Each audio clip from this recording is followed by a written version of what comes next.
16절로 24절 말씀 함께 봉독하시겠습니다. 조금 있으면 너희가 나를 보지 못하겠고 또 조금 있으면 나를 보리라 하시니 제자 중에서 서로 말하되 우리에게 말씀하신 바 조금 있으면 나를 보지 못하겠고 또 조금 있으면 나를 보리라 하시며 또 내가 아버지께로 감이라 하신 것이 무슨 말씀이냐 하고 또 말하되 조금 있으면이라 하신 말씀이 무슨 말씀이냐 무엇을 말씀하시는지 알지 못하노라 하거늘 예수께서 그 묻고자 함을 아시고 이르시되 내 말이 조금 있으면 나를 보지 못하겠고 또 조금 있으면 나를 보리라 함으로 서로 문의하느냐 내가 진실로 진실로 너희에게 이르노니 너희는 곡하고 애통하겠으나 세상은 기뻐하리라 너희는 근심하겠으나 너희 근심이 도리어 기쁨이 되리라 여자가 해산하게 되면 그때가 이르렀으므로 근심하나 아기를 낳으면 세상에 사람난 기쁨으로 말미암아 그 고통을 다시 기억하지 아니하느니라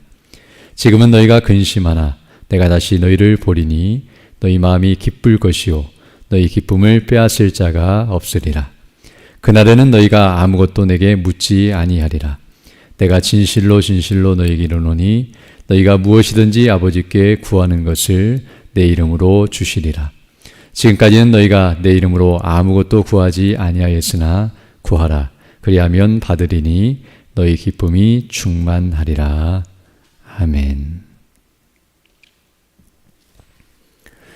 오늘 우리가 읽은 본문 말씀은 이제 계속해서 근심 중에 있는 제자들 위로해 주시는 예수님의 말씀입니다.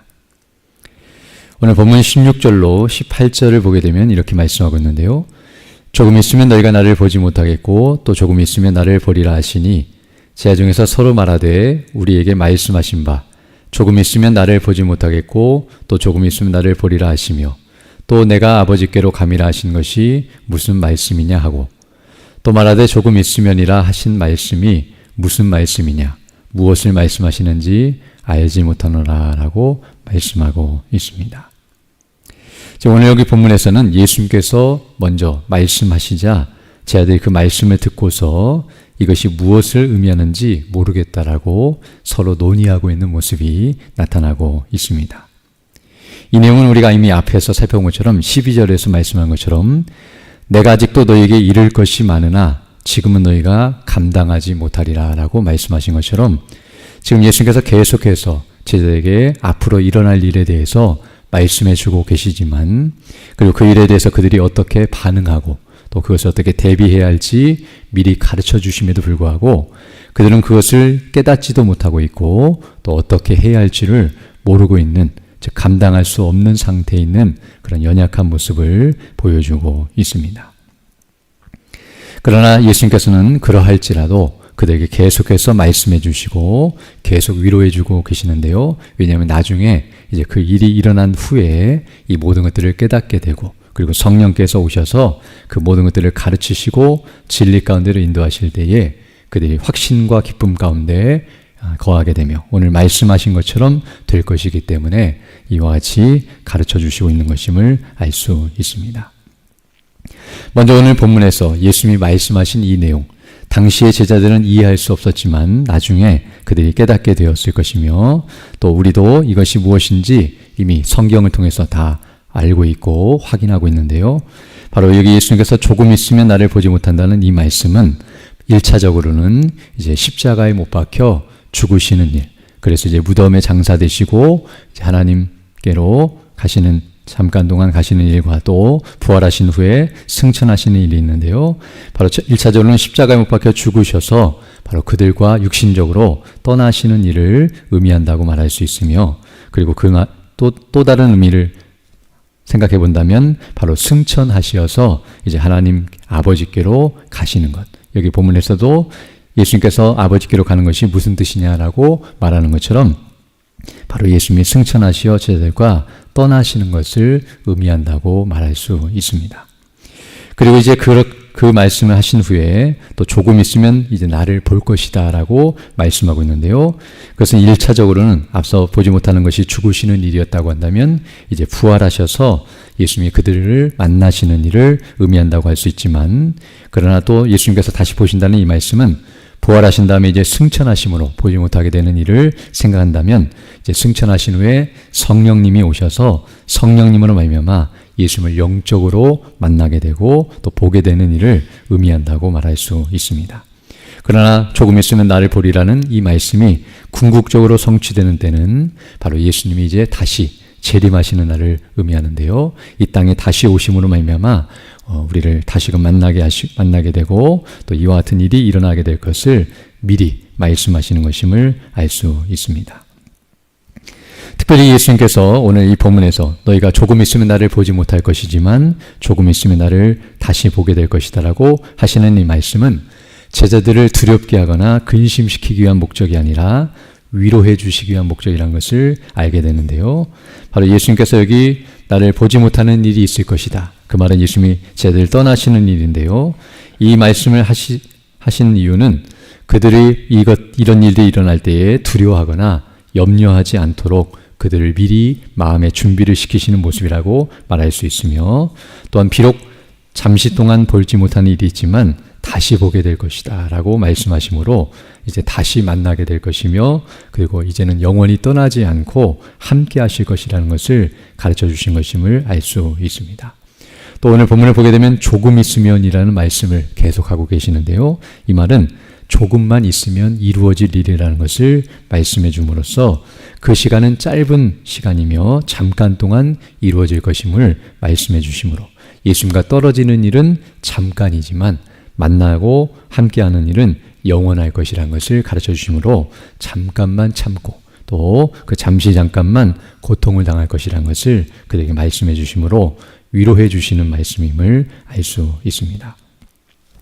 그러나 제자들은 이 말씀을 들으면서도 위로와 확신을 갖기보다는 오히려 도리어 의문과 근심이 더 커졌다는 사실을 알게 되는데요. 왜냐하면 이것이 무엇을 의미하는지를 전혀 이해할 수 없었기 때문에 그들은 자신들의 육신적인 생각으로 이것을 받아들이고 또 당장 예수님이 떠나시고 자신들과 함께하지 못한다는 그 사실 때문에 두려워하며 염려하고 있었다는 사실을 알 수 있습니다.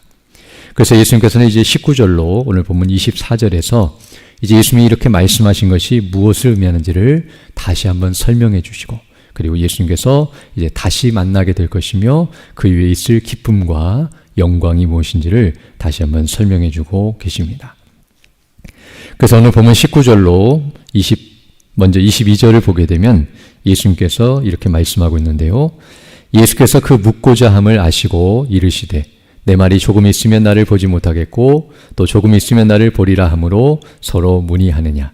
내가 진실로 진실로 너희에게 이르노니 너희는 곡하고 애통하겠으나 세상은 기뻐하리라. 너희는 근심하겠으나 너희 근심이 도리어 기쁨이 되리라 라고 말씀해 주고 있습니다. 즉 조금 있으면 보지 못하게 되는 일, 바로 십자가에 못 박혀 죽으시는 일을 그들이 경험하게 될 때에 오늘 여기 10절에서 말씀한 것처럼 그 일은 20절에서 말씀한 것처럼 그 일은 그들이 고통스럽고 또 여러 가지 애통할 만한 그런 슬픈 일처럼 여겨지겠지만, 그리고 그 일로 인해서 세상은 기뻐하고 또 승리했다라고 여기며 또 오히려 이들이 패배하고 어떤 의미에서 잘못된 것처럼 보일지라도 그러나 그 근심이 도리어 나중에는 기쁨이 될 것이다. 왜냐하면 이제 예수님께서 부활하시고 그리고 승천하시는 이런 일련의 사건들을 통해서 예수님이 행하신 일이 무엇인가를 그들에게 보여주시고 그것이 바로 승리하신 사건이며 하나님의 거룩하신 뜻을 이루신 것이며 바로 궁극적으로 그들을 구원하시고 영광을 받으신 사건이란 것을 알려주실 것이기 때문임을 가르쳐주고 계십니다. 또한 더 나아가서 이 모든 일들이 이루어질 때에 이제 그들이 어떠한 영광 가운데 거할 것인가를 계속 말씀해주고 있는데요. 이제 그들이 빼앗겼던 그 기쁨이 다시금 회복될 뿐만 아니라 그 기쁨을 빼앗을 자가 없을 것이며 영원토록 기뻐할 것이라는 것을 분명하게 가르쳐주고 있습니다. 그래서 한 예를 들고 있는데요. 21절 보게 되면 여자가 해산하게 되면 그때가 이르렀으므로 근심하나 아기를 낳으면 세상에 사람 난 기쁨으로 말미암아 그 고통을 다시 기억하지 아니하느니라. 지금은 너희가 근심하나 내가 다시 너희를 보리니 너희 마음이 기쁠 것이요 너희 기쁨을 빼앗을 자가 없으리라 라고 말씀해주고 있습니다. 즉 해산의 고통을 느낄 때에 그것을 생각하면 큰 두려움과 염려가 찾아올 수 있지만 아이를 낳게 되면 그 기쁨을 가지고 그 이전의 그 모든 고통을 잊어버린 것과 같이, 즉 앞으로 일어날 기쁨을 생각하면서 고통을 참게 되고, 그리고 그 기쁨을 맞이하게 되면 이전에 있었던 고통은 다 사라져버리고 잊어버린 것과 같이 바로 예수님을 빼앗기는 날이 있을 때에는 슬퍼하고 고통스럽겠지만 그것은 잠시 잠깐이며 다시 부활의 주님을 만나게 되고 그 영광 가운데 거하신 주님을 만나게 될 때에는 새 생명 가운데 기쁨과 영광 가운데서 그 모든 고난을 다 잊어버리게 될 것이며 설령 고난을 당한다 할지라도 그 모든 것들을 능히 감당할 수 있다는 사실을 그대에게 가르쳐주고 계십니다. 그러면서 이제 23절로 24절에서는 또 이와 같이 말씀해주고 있는데요. 그날에는 너희가 아무것도 내게 묻지 아니하리라. 내가 진실로 진실로 너희에게 이르노니 너희가 무엇이든지 아버지께 구하는 것을 내 이름으로 주시리라. 지금까지 너희가 내 이름으로 아무것도 구하지 아니하였으나 구하라. 그리하면 받으리니 너희 기쁨이 충만하리라 라고 말씀해주고 있습니다. 즉 지금은 앞으로 일어날 일이 무엇인지 알지 못하고 또 여러 가지 당할 일들을 생각하면서 두려워하고 염려하고 있지만 이제 그 일이 실제로 일어나게 되고 그리고 나중에 예수님께서 말씀하신 대로 주님을 다시 뵙게 되며 그 영광을 깨닫게 된다면 이제 이 모든 것들을 밝히 깨닫고 확신하고 기뻐하기 때문에 다시 예수님께 이렇게 물을 이유가 없다는 사실을 말해주고 있으며, 그리고 이제 예수님의 이름으로 무엇을 구하든지 응답해 주실 것을 약속해 주시며 그 일로 말미암아 그들이 기쁨이 충만하게 될 것이라고 가르쳐주고 계십니다. 특별히 예수님의 이름으로 무엇을 구하든지 응답된다는 이 말은 아무 것이나 구하면 다 응답된다는 그런 의미가 아니라 바로 예수님의 이름에 합당한 간구를 드릴 때에 예수님의 능력과 그 은혜로 말미암아 그에게 응답해 주실 것을 약속해 주신 말씀인데요. 바로 예수님을 온전히 알고 그분을 온전히 믿고 확신하며 이런 기쁨 가운데서 그 뜻을 따라 간구할 때에 이제 하나님께서 그 예수님을 기쁘게 받으신 것처럼 그 예수님이 이루신 구속의 사역을 힘입어 우리가 간구할 때에 그 능력을 따라서 우리에게 은혜를 베푸실 것을 이와 같이 말씀해 주고 계십니다. 이처럼 오늘 본문의 말씀을 보게 되면 바로 제자들이 앞으로 일어날 일에 대해서 생각할 때에 특별히 예수님의 말씀을 들었지만 그리고 하나님의 말씀을 들었지만 그 의미를 알지 못하면 이렇게 근심할 수밖에 없지만 그러나 그 참된 의미를 알게 될 때에 기쁨을 누리게 된다는 사실을 우리에게 가르쳐주고 있습니다. 우리가 하나님의 말씀을 듣는다 할지라도 육신의 생각으로 그것을 이해하려고 하거나 또 우리의 생각대로 그 말씀을 받아들이면 육신적으로는 부담이 되고 또 두렵기도 하고 그 일을 어떻게 해야 할지 알지 못하여 여러 가지 근심할 수밖에 없지만 그러나 성령님을 의지하고 또 성령께서 깨닫게 하시고 은혜를 주실 때에는 그 모든 것들을 밝히 깨닫고 확신하면서 기쁨을 누리게 된다는 사실을 우리에게 가르쳐주고 있습니다.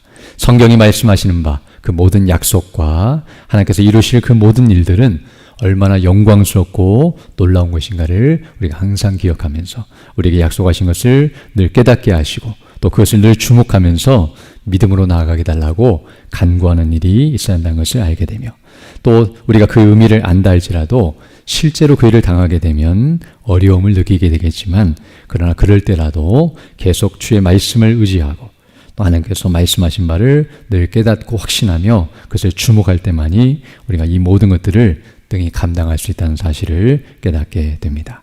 오늘도 우리에게 주어진 그 하나님의 말씀을 다시 한번 기억하고 또 묵상하면서 우리에게 약속하신 바 그 영광을 늘 주목하며 우리의 현실을 바라보면서 두려워하는 것이 아니라 그 영원한 현실을 바라보며 기뻐하고 감사하면서 모든 것을 이겨내고 하나님께 온전히 영광 돌리며 그 뜻을 따라 살아가는 복된 삶이 되기를 간절히 소망합니다. 함께 기도드리겠습니다. 걸어가시고 자비로우신 아버지 하나님 감사를 드립니다. 지난 밤에도 우리에게 은혜를 더하여 주시고 이렇게 다시금 새날 새 아침을 시작하며 주께 경배하며 영광 돌릴 수 있도록 은혜 베풀어 주심을 감사드립니다. 우리는 무지하고 무능력하여서 주의 말씀을 항상 듣지만 깨닫지 못하고 또 연약한 가운데 있을 수밖에 없는 부패한 죄인들임을 다시금 고백하오니 우리 주 예수 그리스도 안에서 성령님으로 말미암아 날마다 우리에게 지혜를 주시고 능력을 주시며 은혜를 덧입혀 주셔서 주의 뜻이 무엇인지를 분별하고 그 뜻을 확신하며 주님이 주시는 능력을 힘입어서 우리 주 예수 그리스도의 복음의 영광으로 충만하며 그 복음을 담대히 증거하며 주의 뜻을 이루어가며 살아가는 복된 삶이 될 수 있도록 은총을 더하여 주옵소서. 특별히 연약한 영혼의 주 백성들 일일이 기억해 주시고 또 치료해 주시고 회복해 주셔서 그 어려움의 때를 믿음으로 감당할 수 있도록 은혜를 덧입혀 주시며 또 하나님의 영광 가운데 거할 수 있도록 은혜를 허락하여 주시고 또 치료해 주시고 회복해 주셔서 더욱 강건한 모습으로 주의 일에 힘쓰는 믿음의 사람들 다 될 수 있도록 은혜를 더하여 주옵소서. 또 이 시간 귀한 예물 드린 손길이 있사오니 이 예물을 기쁘게 받아주시고 이 예물을 사용되는 곳마다 주의 복음이 증거되며 주의 영광이 드러나는 곳에 아름답게 사용되는 복된 물질이 될 수 있도록 은혜를 덧입혀 주옵소서. 또 이 시간 기도할 때 주의 성령께서 함께하사 믿음으로 주의 뜻을 간구하는 귀한 시간 되게 하시고 오늘 하루 주와 동행하는 복된 한 해 될 수 있도록 은총을 더하여 주옵소서. 우리 구주 예수님 이름으로 기도드립니다. 아멘. 하늘에 계신 우리 아버지의 이름을 거룩하게 하시며 아버지의 나라가 오게 하시며 아버지의 뜻이 하늘에서와 같이 땅에서도 이루어지게 하소서. 오늘 우리에게 일용할 양식을 주시고 우리가 우리에게 잘못한 사람을 용서하여 준 것 같이 우리 죄를 용서하여 주시고 우리를 시험에 빠지지 않게 하시고 악에서 구하소서. 나라와 권능과 영광이 영원히 아버지의 것입니다. 아멘. 기도하시고 들어가시 바랍니다.